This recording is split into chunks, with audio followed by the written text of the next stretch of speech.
Let us bring in Patrice Onwuka. She's the director of the Center for Economic Opportunity at the Independent Women's Forum, and she joins me now. And Patrice, you heard Maddie there talking about, yes, today there's going to be a lot of fighting between Democrats and Republicans, out in the open. But if you listen to her report, she only mentioned Republicans, because at the end of the day, as Chad Pergram always reminds us, it always comes down to the math. So what are you hearing from your sources in Congress as to how close the Republicans are to hitting their number, coming together, and what specific changes are you hearing to specific provisions when it comes to this big, beautiful bill? Good morning, Todd. I think there's a lot of energy right now in getting this done. The SALT deduction is probably the biggest sticking point when it comes to can you peel off some of those Republicans who are in Democratic states? Can you raise that cap just a little bit higher? Now, it's been raised significantly up to 30,000. I think they're still aiming for about 50,000. So whether there'll be a come to the middle meeting there, we might see. And then obviously some of the more fiscal conservatives are worried about the price tag and whether there need to be deeper cuts, particularly in some of the entitlement programs. But by cuts, I think it's more right sizing things like Medicaid to ensure that people who can work are working if they need to get Medicaid, and to ensure that, illegal immigrants are not getting Medicaid and other folks are not getting Medicaid. So I think those are probably the two biggest sticking points. But Todd, let's not forget there are a lot of family-friendly benefits in this. The child tax credit is doesn't just remain doubled; it's plussed up by another $500 for 3 years in a row.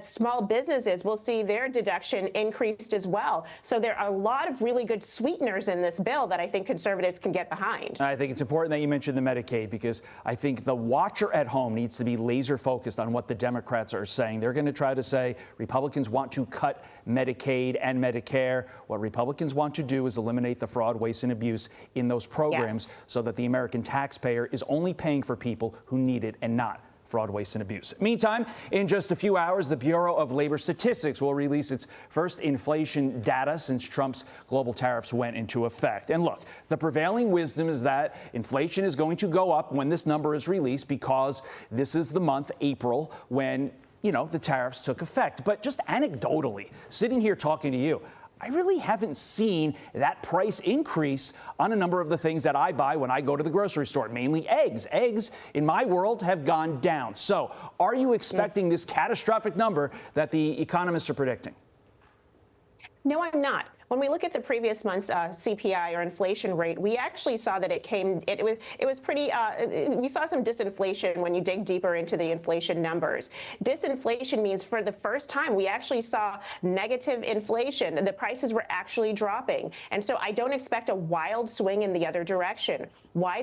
There may be some particular areas and particular categories where retailers and some businesses were raising their prices in advance of the tariffs being implemented, but I don't think it's going to be widespread. So we'll have to see what comes out today. But that said, I go to the grocery store, I do all of our shopping, and I haven't noticed significant price increases. I've been waiting to see it. And energy prices, because they've been falling, have been a really great buffer to make that happen. We know that energy goes into the production and the delivery of the goods to our store shelves. So if they can continue to keep coming down and this big, beautiful bill passes, which has some permitting reform to spark more energy production, then prices will drop as well. Finally, before we let you go, this was huge yesterday. Trump signing an executive order to slash the price of prescription drugs, basically saying if they pay a lower price in another country, you're going to pay a lower price here at home. Big Pharma, as you well know, is going to fight this tooth and nail. In the end, are you confident that the American people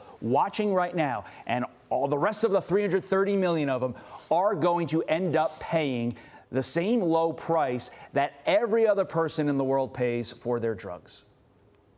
Yes, I do think it's important that it's unfair when we consider how much Americans have to pay for some of the very medicines that are produced in this country and compared to what those people in other countries pay for them. So I think the President Trump was trying to get at the unfairness. That said, this is not just about this executive order. This pairs with other efforts towards greater price transparency in ways that will spark innovation and in production of pharmaceuticals. I don't want the unintended consequence here of what could people view as a price control to be less innovation and fewer drugs. I do think, though, it's time for us to cut out the middlemen and find ways to make sure that we're innovating and providing those cost savings for Americans. And also, admittedly, the cost on our friends in other countries of these drugs is going to potentially go up to cover the R&D cost. But that makes sense. We shouldn't bear 90% of that cost while the rest of the country gets the freeload, especially to your point, when those drugs are being made here in the U.S. Patrice Onwuka,